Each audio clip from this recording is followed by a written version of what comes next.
तो चलें सर, अब हम देखते हैं एक ऐसा क्वेश्चन जिसमें हम बनाएंगे बैलेंस शीट के एक्सट्रैक्ट्स और हम ये देखेंगे कि इन्वेस्टमेंट इन शेयर्स को थ्रू पीएनएल कैसे सॉल्व करना है और थ्रू ओसीआई कैसे सॉल्व करना है।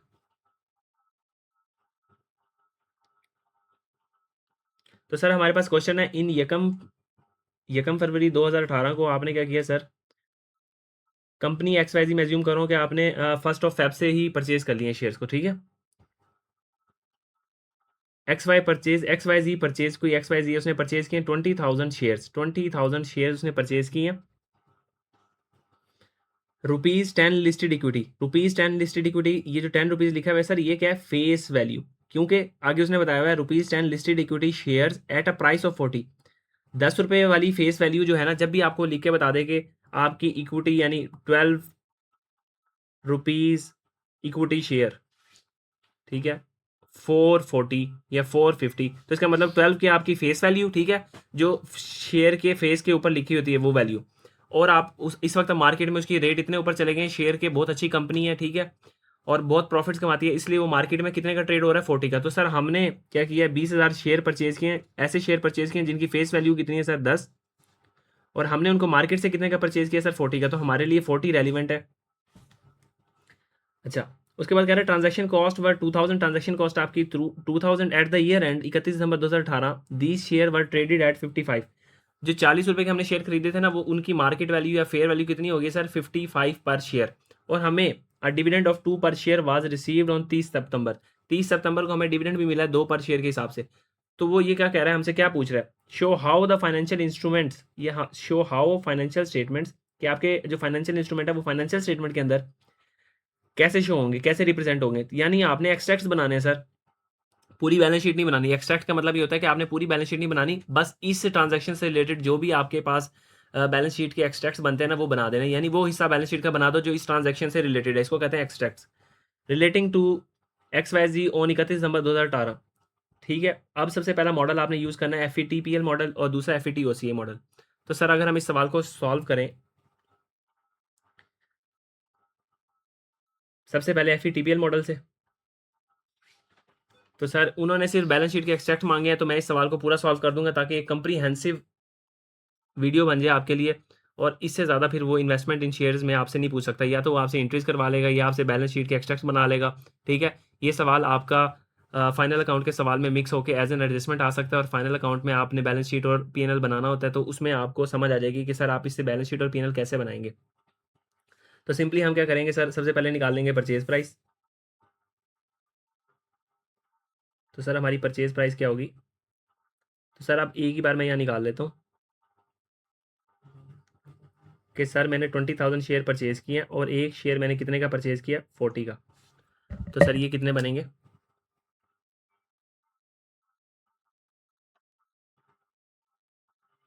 तो सर ये बन जाएंगे 8 लाख रुपीज़।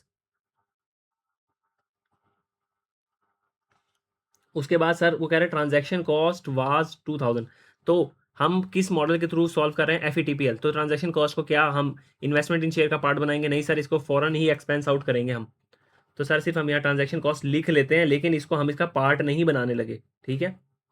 ट्रांजैक्शन कॉस्ट है हमारी 2000।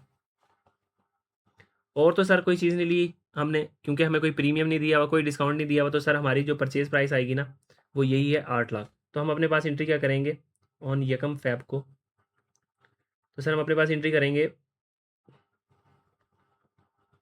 इन्वेस्टमेंट इन शेयर डेबिट, सर कितने से, 8 लाख रुपीज़ से।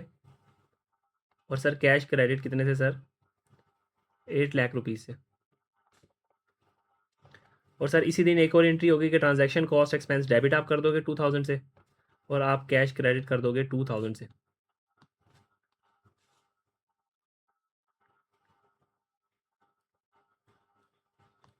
सर इसके बाद उन्होंने आपको बताया कि 30 सितंबर पे आपको क्या हुआ है, एक 2 पर शेयर के हिसाब से डिविडेंड भी रिसीव हुआ है।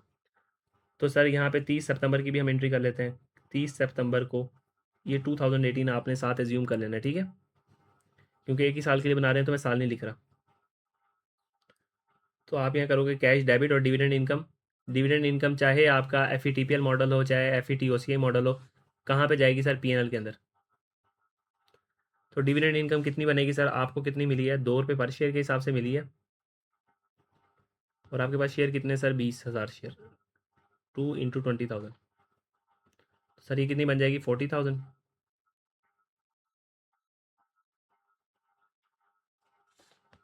सर उसके बाद 31 दिसंबर 2018 आया, तो अब हम क्या करेंगे सर,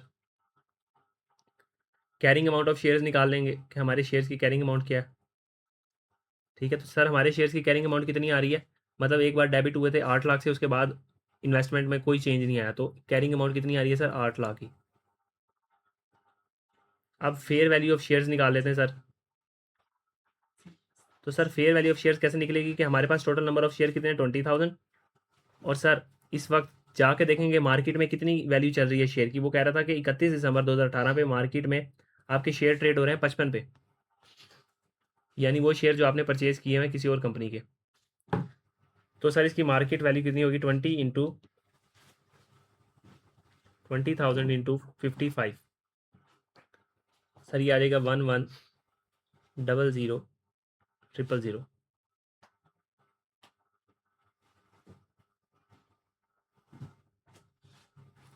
तो सर 11 लाख इनकी टोटल वैल्यू होगी, तो गेन कितना आया सर हमारे पास, 3 लाख रुपए का सर हमें गेन आ गया। तो सर अब इस गेन को हमने रिकॉर्ड करना है, और ये कौन सा गेन है सर, ये फेयर वैल्यू गेन है, यानी मार्केट वैल्यू की वजह से ये गेन आया हमें सर। हम अपने पास एंट्री कर लेंगे 31 दिसंबर 2011 पर, सॉरी 2018 पर, इन्वेस्टमेंट इन शेयर डेबिट सर 3 लाख से, और सर गेन क्रेडिट, और ये गेन कहाँ जाएगा सर, ये गेन पीएनएल में जाएगा, क्योंकि आपका मॉडल क्या है, fair value through PNL, 3 lakh से। तो सर ये टोटल एंट्रीज होनी थी। अब ये एंट्रीज उसने हमसे नहीं मांगी हुई थी, और अगर उसने ना मांगी हो सर तो आपने करनी भी नहीं है। उसने आपसे पूछा हुआ कि बैलेंस शीट के एक्सट्रैक्ट बना के दे दो, तो बैलेंस शीट में सर कौन कौन सी चीज़ें जाएंगी, अब हम इन एंट्रीज से सीख लेते हैं। बैलेंस शीट में तो सबसे पहले इन्वेस्टमेंट इन शेयर एक नॉन करंट एसेट होगा, तो ये हमारी नॉन करंट एसेट्स में उसकी कैरिंग अमाउंट चली जाएगी। ठीक है सर, उसके अलावा पीएनएल में क्या क्या जाएगा सर, पीएनएल में एक transaction cost as an expense चली जाएगी सर, और एक डिविडेंड इनकम चली जाएगी हमारी सर, और दूसरे नंबर पे कोई हमारा अगर फेयर वैल्यू गेन आया सर वो चला जाएगा। तो अगर मैं यहाँ पे सबसे पहले बैलेंस शीट के एक्सट्रैक्ट बनाऊँ, बैलेंस शीट के एक्सट्रैक्ट, तो मैं यहाँ लिख दूंगा कि 2018 पे मुझे चाहिए नॉन करंट एसेट्स में मेरे नज़र आ रहे होंगे कि मैंने इन्वेस्टमेंट की हुई है शेयर के अंदर, इन्वेस्टमेंट इन शेयर्स। तो सर सिंपली आपके आपके शेयर्स कितने पे नज़र आ रहे होंगे सर, आपने खरीदे थे 20,000 शेयर्स, और अपनी मार्केट वैल्यू में नज़र आ रहे होंगे सर 55 पे। तो सर आप यहाँ पे एग्जैक्टली ऐसे निकाल सकते हैं कि आपके 20,000 शेयर हैं इंटू 55, तो सर ये आ जाएगा 11 लाख।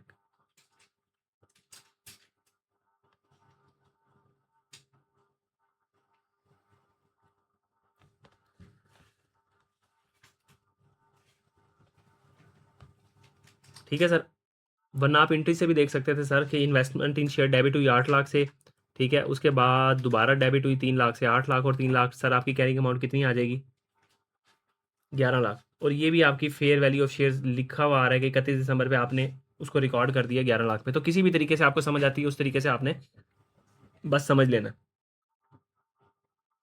उसके बाद सर हम पीएनएल के एक्सट्रैक्ट बनाते हैं यहाँ पे। सर पीएनएल में हमारी क्या क्या चीज़ जाएगी, एक तो सर हमारी ट्रांजैक्शन कॉस्ट जाएगी, बस आपने याद रख लेना है कि at fair value through PNL में कौन कौन सी चीज़ें हैं जो एक्सपेंस और इनकम होती हैं। सर एक तो हमारे ट्रांजैक्शन कॉस्ट है,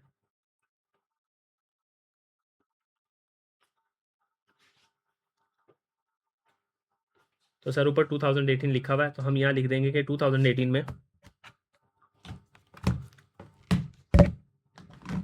गिव मी अ सेकेंड,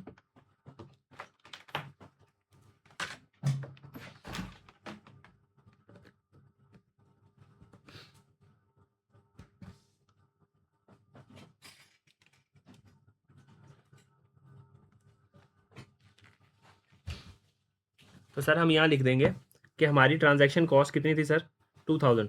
तो ट्रांजैक्शन कॉस्ट एक्सपेंस यहाँ आ जाएगा 2000 का नेगेटिव। फिर सर हमें एक डिविडेंड इनकम मिली थी, तो पीएनएल में इनकम्स और एक्सपेंसेस जाते हैं ना, तो हम यहाँ लिख देंगे डिविडेंड इनकम।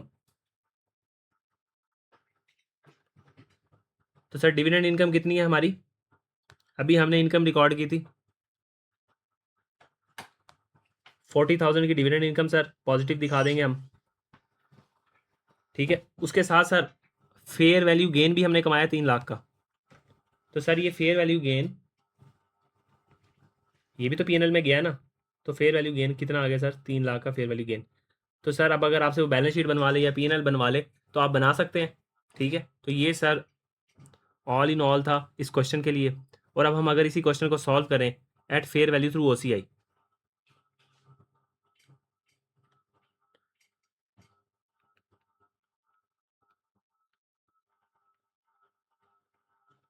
तो सर अब हम यही क्वेश्चन देखते हैं at fair value through OCI. तो सर अब हम इसको शॉर्टली देखते हैं कि बिल्कुल वही सारी चीज़ें होंगी, बस आपने जल्दी जल्दी से देखते जाना है। तो सर हमारी जो परचेज़ प्राइस है इस बार ट्रांजैक्शन कॉस्ट उसके अंदर हमने ऐड करनी है। तो सर हमारी परचेज़ प्राइस कितनी है, हम ऊपर से देख लेते हैं। हमारी परचेज़ प्राइस आ रही है 8 लाख और ट्रांजैक्शन कॉस्ट है 2,000। तो सर ये आ गई 8 लाख और ट्रांजैक्शन कॉस्ट जो है हमारी सर 2,000, वो अब हमने इसमें कैपिटलाइज कर देनी है यानी ऐड कर देनी है। तो हमारी परचेज़ प्राइस जो है टोटल परचेज़ प्राइस कितनी बनेगी सर, 8,02,000। ठीक है सर।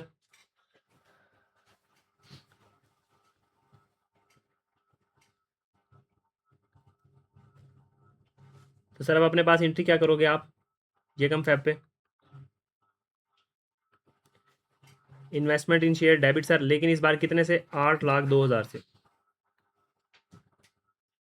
और आप कहोगे कैश क्रेडिट 8,02,000 से। सर उसके बाद आपको डिविडेंड इनकम मिली थी 30 सितंबर पे,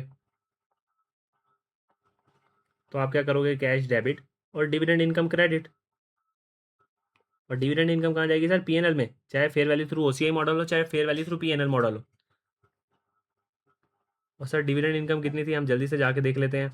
2 रुपये पर शेयर के हिसाब से मिली थी, डिविडेंड इनकम तो चेंज नहीं होने वाली ना, 2 रुपये पर शेयर और 20,000 आपके शेयर्स थे, तो 40,000 की आपको डिविडेंड इनकम मिली थी।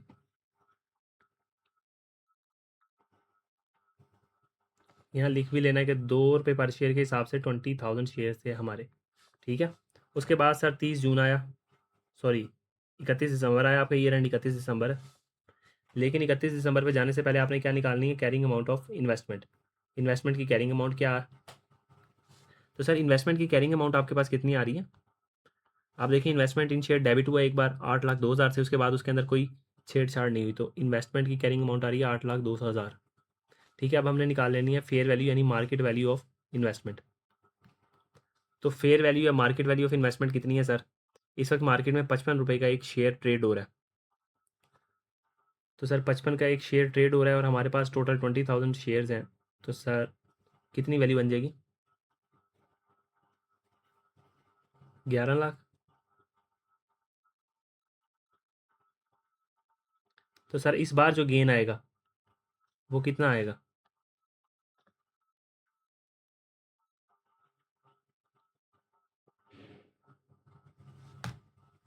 2,98,000। ठीक है सर, तो इसमें आपने बस ये ख्याल रखना है, यही आपने सीक्वेंस फॉलो करना है F E T P L model के अंदर भी और F E T O C I model में भी गेन निकालने के लिए, वरना आप गलती कर दोगे। ठीक है, और वैसे ही अगर मैं चेक करना चाहूँ क्या मेरा शेयर इस वक्त 40 से 55 पे जाके रिकॉर्ड हो गया, वैसे ही सिर्फ अगर वैसे ही रिकॉर्ड चेक करना चाहूँ, तो सर अगर मैंने गेन की एंट्री, अब मैं इसके बाद एंट्री करूँगा इन्वेस्टमेंट इन शेयर डेबिट, सर कितने से, 2,98,000 से। और गेन, अब की बार गेन कहाँ जाएगा सर, ओसीआई के अंदर, अदर कंप्रीहेंसिव इनकम के अंदर, 298,000 से। तो सर मैं चेक करना चाहता हूँ क्या मेरी इन्वेस्टमेंट इन शेयर यानी पर शेयर की वैल्यू 55 ही आ रही है, तो कैरिंग अमाउंट ऑफ इन्वेस्टमेंट कितनी होगी। तो सर आपकी इन्वेस्टमेंट पहले रिकॉर्ड हुई थी 8,02,000 पे, फिर आपने मजीद उसको 298 से डेबिट किया, तो 8,02,000 और आपने मजीद उसको डेबिट किया 298,000 से। तो सर ये टोटल कितनी होगी इन्वेस्टमेंट की वैल्यू,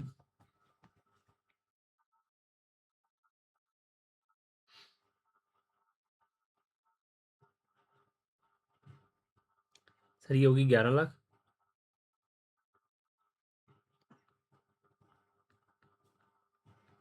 अगर आप इसको शेयर्स पे डिवाइड कर दें, नंबर ऑफ शेयर्स पे, तो नंबर ऑफ शेयर इसके हमारे कितने सर? 20,000।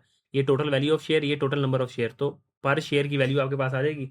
तो 11 लाख डिवाइडेड बाई 20,000 जब आप करोगे तो पर शेयर की वैल्यू 55 ही आ जाएगी। इसका मतलब आपने सही रिकॉर्ड किया गेन को, ठीक है, गेन को सही रिकॉर्ड किया। तो ये इरेलीवेंट था बस।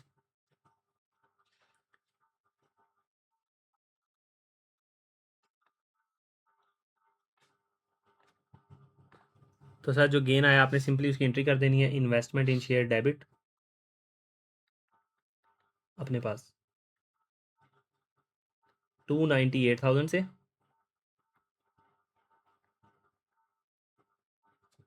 और गेन ओसीआई के अंदर क्रेडिट सर 298,000 से।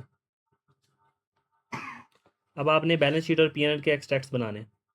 बैलेंस शीट में नॉन करंट एसेट में आपकी इन्वेस्टमेंट इन शेयर आएगी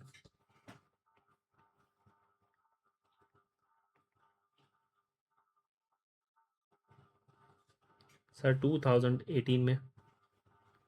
और सर वो कितने पे आएगी? उसकी कैरिंग अमाउंट निकाल लेनी है, यानी कि आपके पास 20,000 शेयर्स हैं और इस वक्त कितनी मार्केट वैल्यू है सर? 55।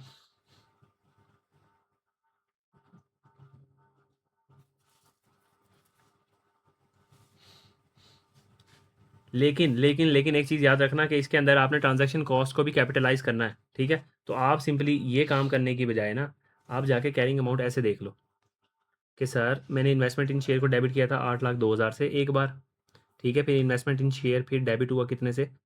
2,98,000 से। तो 8,02,000 जमा 2,98,000,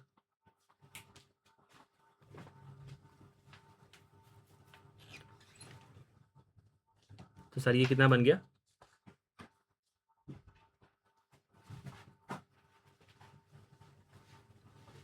तो सर ये वही बन गया 11 मिलियन आपका,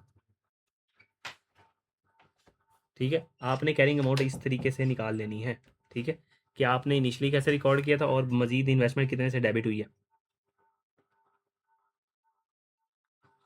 अच्छा सर उसके बाद पीएनएल में क्या आ जा सकता है? अगर मैं प्रॉफिट एंड लॉस के एक्सट्रैक्ट बनाऊँ, सबसे पहले ट्रांजैक्शन कॉस्ट जाएगी? कोई ट्रांजैक्शन कॉस्ट नहीं जाएगी सर, ट्रांजैक्शन कॉस्ट आपने कैपिटलाइज कर दी है। ट्रांजैक्शन कॉस्ट ऐसे लिख देता हूँ, no transaction cost in PNL, क्योंकि आपने ट्रांजैक्शन कॉस्ट को एसेट की कॉस्ट का पार्ट बना दिया था और वो इन्वेस्टमेंट इन शेयर में जा चुकी है सर, ठीक है। वो कहाँ जा चुकी है? इन्वेस्टमेंट इन शेयर्स में जा चुकी है सर।